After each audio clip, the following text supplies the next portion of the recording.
morning and welcome to this week's edition of the Stony Brook Newsbreak. I'm your anchor, Sophie Carsley. Let's get into today's top stories. We begin today with the powerful nor'easter slamming much of the east, with hundreds of accidents and snow, ice and rain ranging from Kentucky up to New York and New England. 20 million Americans are currently under a weather alert, with up to a foot of snow in some areas, creating dangerous driving conditions and slippery highways. This terrifying video shows the rescue of a truck driver trapped in his cab, hanging partially over a bridge in West Virginia.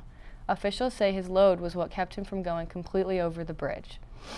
Airports along the coast are reporting delays and possible cancellations, especially as the storm pushes north. Farther inland, some areas could see several inches of snow and icy conditions, making the morning commute dangerous. Officials are asking people to give themselves extra time and stay off the roads altogether until the worst of the system passes later today. Overseas now to Moscow, where President Trump envoys Steve Witkoff and Trump's son-in-law Jared Kushner are meeting with President Putin, trying to get him to sign off on a U.S. proposal for peace in Ukraine after a 5-hour meeting last night. Putin accused NATO countries of sabotaging President Trump's peace efforts in Ukraine. "If Europe wants a war with us, we're ready right away," he said. Putin also described the recent changes in the U.S. peace proposal as absolutely unacceptable. Our people are over in Russia right now to see if we can get it settled. Not an easy situation, let me tell you. What a mess. Kremlin says the meeting last night was constructive, but they still disagree on crucial points like dividing territories. Critics warn the plan may pressure Ukraine to give up land in exchange for peace and stability. Ukrainian President Zelensky is optimistic about a possible end to the war, adding that nothing should be decided without Ukraine's involvement. U.S. Secretary of Defense Pete Hegseth is facing questions from Republicans and Democrats as new details emerge about a deadly strike on an alleged drug smuggling boat in the Caribbean back in September. The White House has confirmed that the military indeed carried out a second strike on September 2nd, this time targeting the survivors of the first strike. The White House says it was a legal move and was carried out under orders. Hegseth defended the strike at Tuesday's cabinet meeting.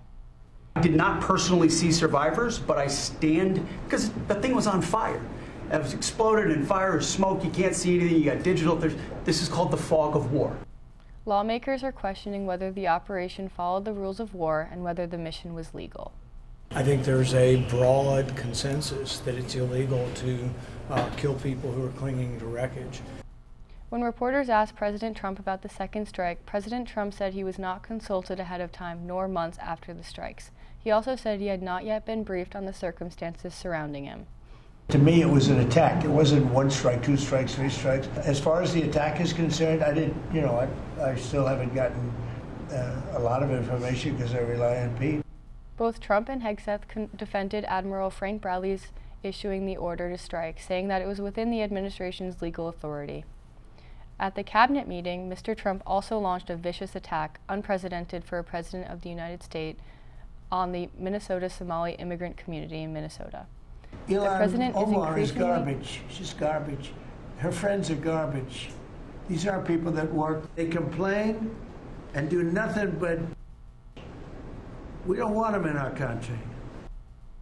The president is increasingly going after Somali immigrants as ICE is preparing surge operations in Minneapolis, which has a large Somali population. The mayor of Minneapolis is predicting this operation will cause chaos and says the president is wrong and that these immigrants only greatly improve their community.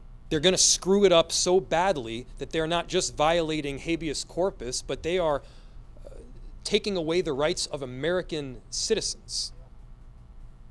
The Trump administration is considering expanding its travel ban from the current 19 countries on the list to 30. The administration has also paused immigration applications in the wake of last week's shooting of 2 National Guard soldiers in Washington, D.C. The attack was carried out by an Afghan man who entered the U.S. in September of 2021 during the Biden administration, but was granted asylum earlier this year under Trump's second-term administration.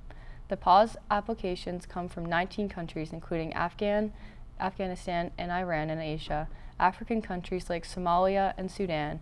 It also affected several countries here in the Western Hemisphere, including Cuba, Haiti, and Venezuela. Now there has been a stop sign placed in the green card and citizenship process. On Monday, the U.S. Citizen and Immigration Services has directed its employees to stop final adjudication on all cases involving individuals from the 19 nations. That pause includes the completion of the citizenship ceremonies for legal U.S. permanent residents who were on the brink of becoming naturalized American citizens. On Tuesday, the city of San Francisco announced a lawsuit against 10 leading ultra-processed foods manufacturers. We are joined here in the studio today by Sam Madling-Boying for the latest updates. Sam? Sophie, City Attorney David Chu is suing companies such as Coca-Cola, PepsiCo, and General Mills, just to name a few, accusing them of violating the state's unfair competition law and public nuisance statute, alongside continuing to sell food known to make consumers sick. Chu said the lawsuit is the first of its kind.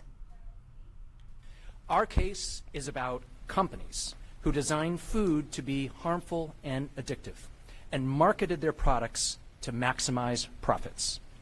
Like the tobacco industry, they knew their products make people very sick, but hid the truth from the public, profited from untold billions, and left Americans to deal with the consequences. Chu backs his case with research that shows how ultra-processed foods can be linked to obesity, type 2 diabetes, and cardiovascular diseases. These effects disproportionately affect communities of color in San Francisco. San Francisco Director of Health Daniel Tsai also emphasized on the mission of the Department of Public Health in San Francisco to make sure that the city is the healthiest place on earth, not just for some people, but for all people. The impact, the mortality of those diseases are also disproportionately felt within communities of color. The average life expectancy in San Francisco today is 82 years. The average life expectancy for black African Americans in the city is 66 years. That is unacceptable. When you look at the drivers of what leads to that delta, that difference in mortality in lost years, and you look at the causes of mortality, heart disease, diabetes-related conditions are clearly related to that. I do not. Many of these corporations are under the Consumer Brands Association. After the lawsuit was announced on Tuesday, Sarah Gallo, the Consumer Brands Association's Vice President of Product Policy, said in a statement that attempting to classify foods as unhealthy simply because they are processed or demonizing food by ignoring its full nutrient content misleads consumers and exacerbates health disparities. In addition, the Consumer Brands Association has said that there is no scientific definition of ultra-processed food. Earlier this year, Democrats and Republicans in California passed a bill to define ultra-processed foods. San Francisco has a history of successful public health cases, having previously won cases against tobacco companies, lead paint manufacturers, and opioid manufacturers. Thanks for the update, Sam.